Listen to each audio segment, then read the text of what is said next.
Dr. Babasaheb Ambedkar Open University.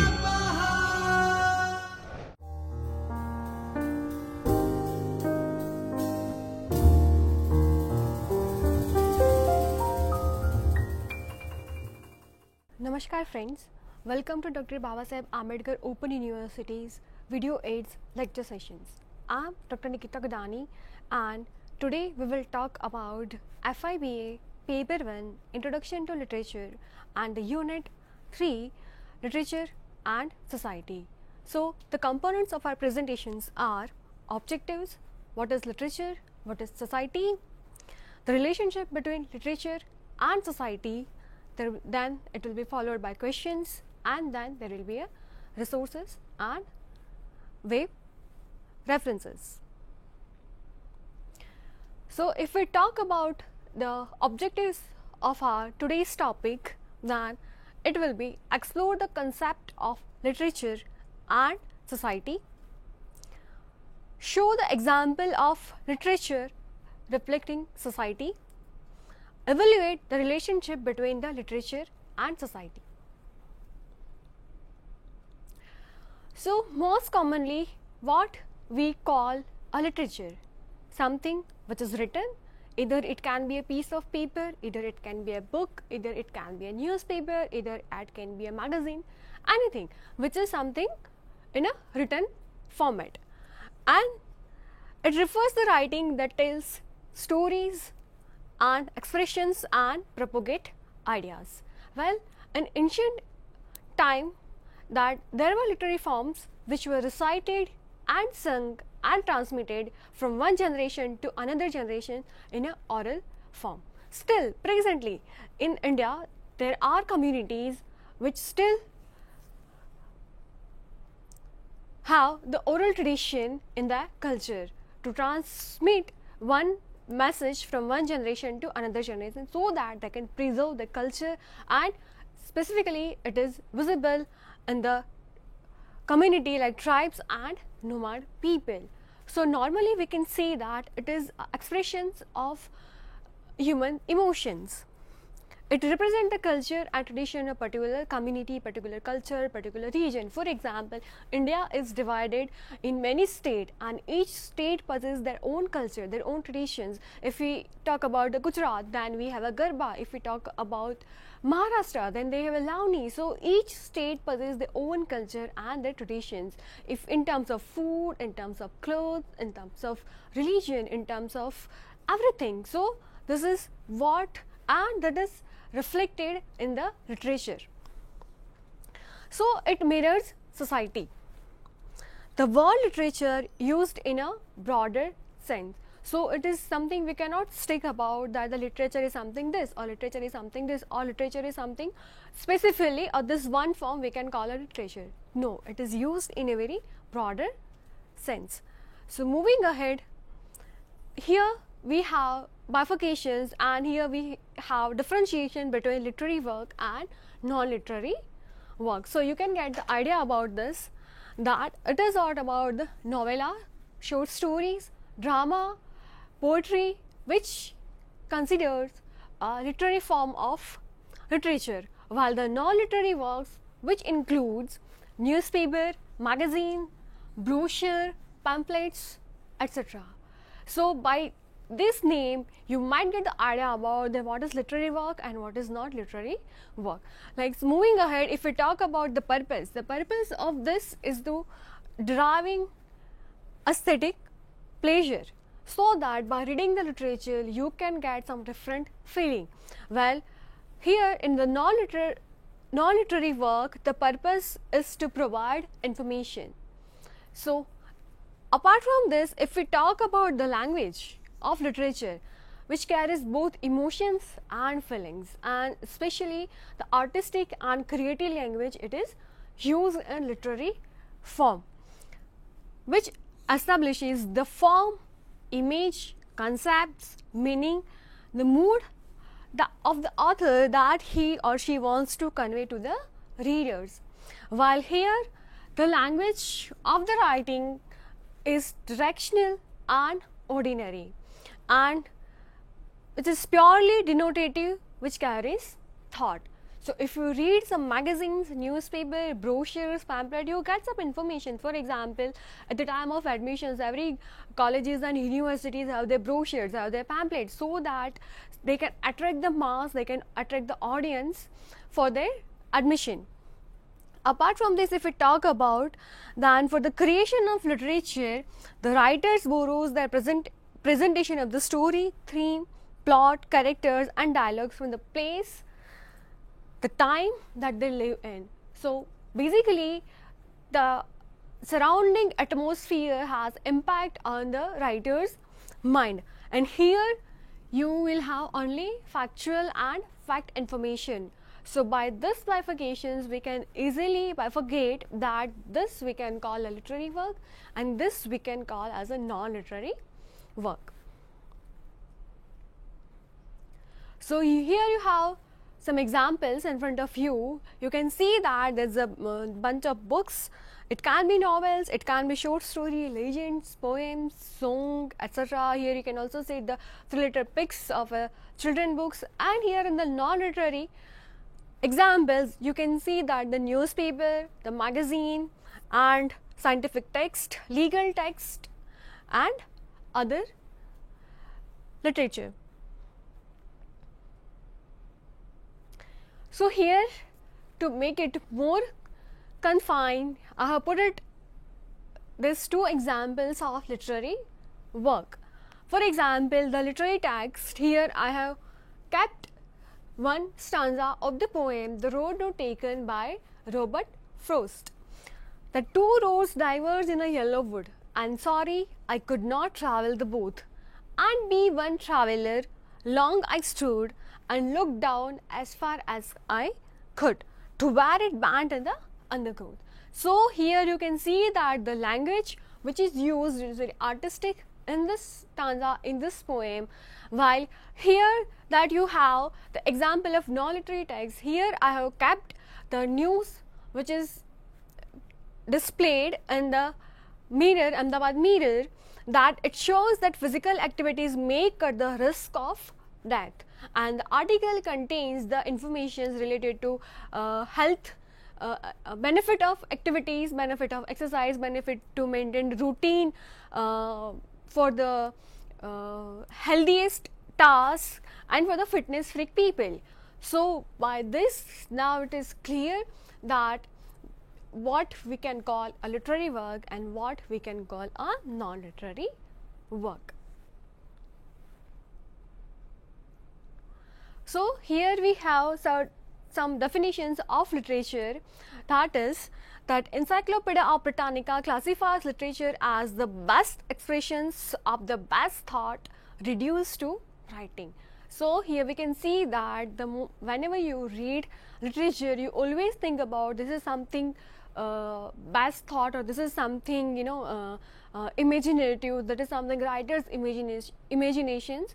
And another definitions, while Goethe glorified literature by saying that the decline of literature indicates the decline of nation. So here you can understand that literature plays most important role in our day-to-day life. It is clearly visible that if there is no literature, then it can the nations there will be a declinations of a nation.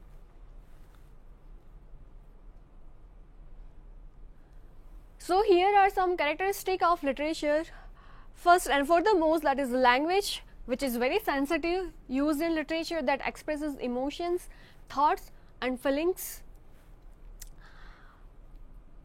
The writer, the language that he or she uses is most subtle and complex effects which multiply meaning of words. Readers have to take out the meaning from its multiple layers. So when you try to read literary work, you have to have a dictionary with you.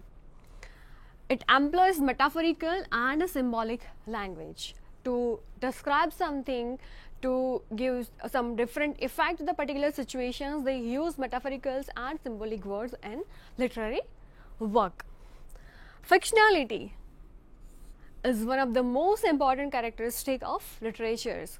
So they try to create literature which is fictional for the writer, but it can be the reader can narrate this piece of literature to their life. So highly fictionality is the most important characters of the literature, as it is the product of writers' imaginations. It has no pragmatic functions like a newspaper, a book, as it is not written for a specific purpose. So the purpose of the literature, that is to provide aesthetic pleasure to the readers, while the purpose of this newspaper, books, magazine is to provide information to the reader. Is the profound human significations as it grows out of life. When we read great books, we come closer to the life and understand the human nature. So there are many great books, many epics there in our religion that it teaches us. For example, Gita, Bhagavad Gita, great book which contains the problem of the solution of each problems. So and it has a great impact on the human mind. So whenever we are stressed, whenever we are in a tensions, whenever we are in a worry and we do not find any solutions, the Bhagavad Gita is the best book which has a huge impact on a human mind.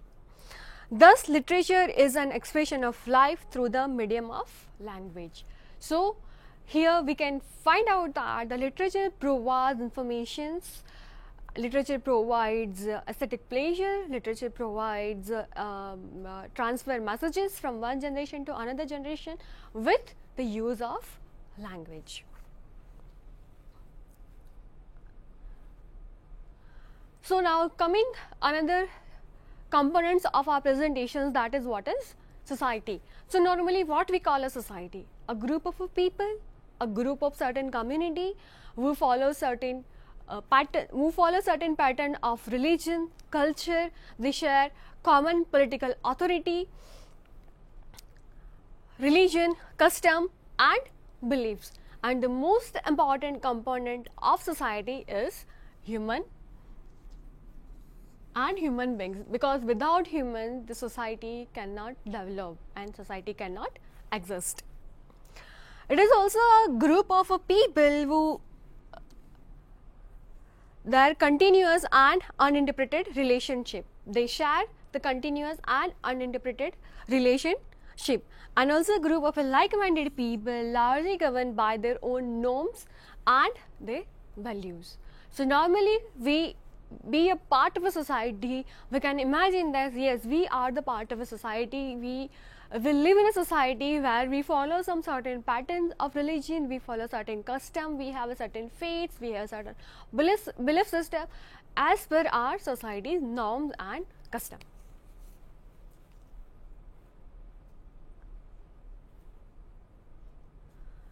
So if we try to look at the history of our society, then we come to know that from Paleolithic period to the present as it has gone through the various changes. So that you can imagine that in ancient times we have some different pattern of society where man is the head of the family, he only needs to go out for the food, and the woman is the caretaker of the house and the kids. Here now with the time and new technologies, that we have seen that the societies have not remained stubborn and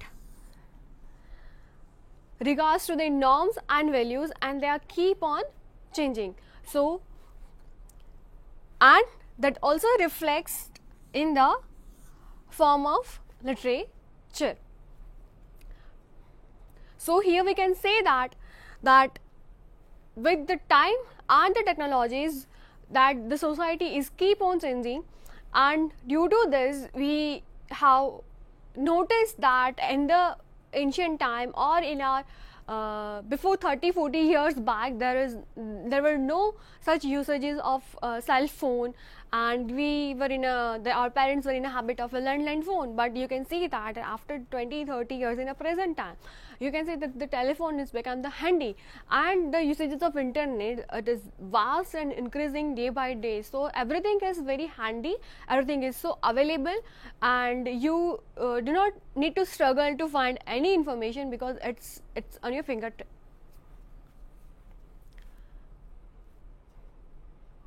So now if we talk about the relationship between literature and society, that's the literature mirrors life and literature mirrors society. So the happening events, problems, solutions, happiness, sadness, any emotions and feelings, thus people's life depicted in literature. So when you try to read some literary piece, you can get the idea that it's all about human being and human beings' life. The society influences literature and the literature thus influences the society. So they both, so there is a two-way relationship between the literature and society.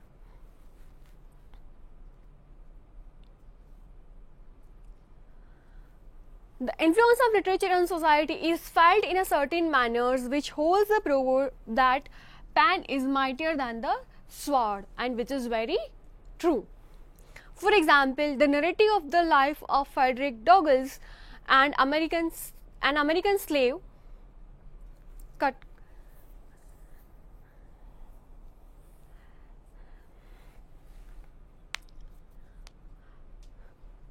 For example, the narrative of the life of Frederick Douglass, an American slave written by Frederick Douglass in 1845, directly influenced the white American society.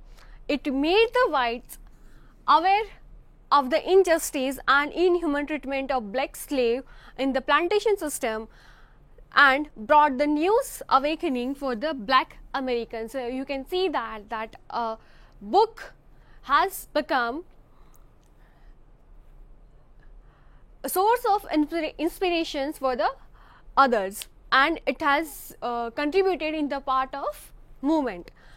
Another example, that is My Experiment with Truth by M.K. Gandhi, teaches the society the importance of truth, importance of value, importance of moral values, and showcase the high ideals for the healthy society to follow.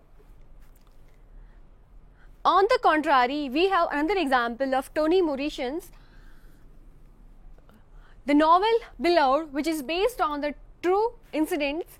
And when Morrison come across an article published in the newspaper that a slave mother who killed his child, Margaret, a slave in 1856, in order to free her child from the slavery, attempts to kill her own child so that her child would not have the same life as she has. Another way that we have a shout by Premchand depicts the poverty, caste prejudices, social inequality, the characters like moneylender, landowner, untouchables, laborers, oppressed women recur in his stories. The Taste of Hilsa by Kunj Mohan Singh, concerned with the oppressed class people, and The Taxi Driver by Kartar Singh Duggal explored the dark and the ugly side of humanity. So here you can see that the characteristics of social life which is depicted in this literary form. Now moving ahead, the literary text reflect economics, family relationship, the custom, the belief system, the moral, the religious, the social class, the political system of particular region and particular society. So these are the various features of the society which is reflect various features of and characteristic of the society. Now literature and society thus share a relationship where they feed and they nurture each other. Here you can see that the relationship between the literature and the society. For examples, here it is the social context of the creation. Then we have a social aspects over here, we have political aspect, we have economical aspect, we have religious, we have a cultural aspects, we have science and technology. So here on the other hand you can see that the literary works. So here you can see the characters and characterizations, you can see the setting of place and time, you can see the plot, you can see the point of view, you can see the styles, and you can see the themes. So as you can see that the matching of this form here. So either social aspect can be a point of view for any writer, it can be a setting for any writer, it can they can create a character from the social aspects. For example, economic aspect can be a plot of particular story, particular novel. For example, economic aspect can also be a theme for the any novel. Science and technology, it can be they can derive a character from the science and fictions. Then the cultural aspect, it can be a point of view to present a particular culture of a particular nations to the particular mass. It can be a style of any writer who wants to emphasize on the culture. It can be a plot for any writer. So here you can see that, and here it's clearly visible that the social context of any particular era and the literary work, they goes together, and they nurture and they both feed each other.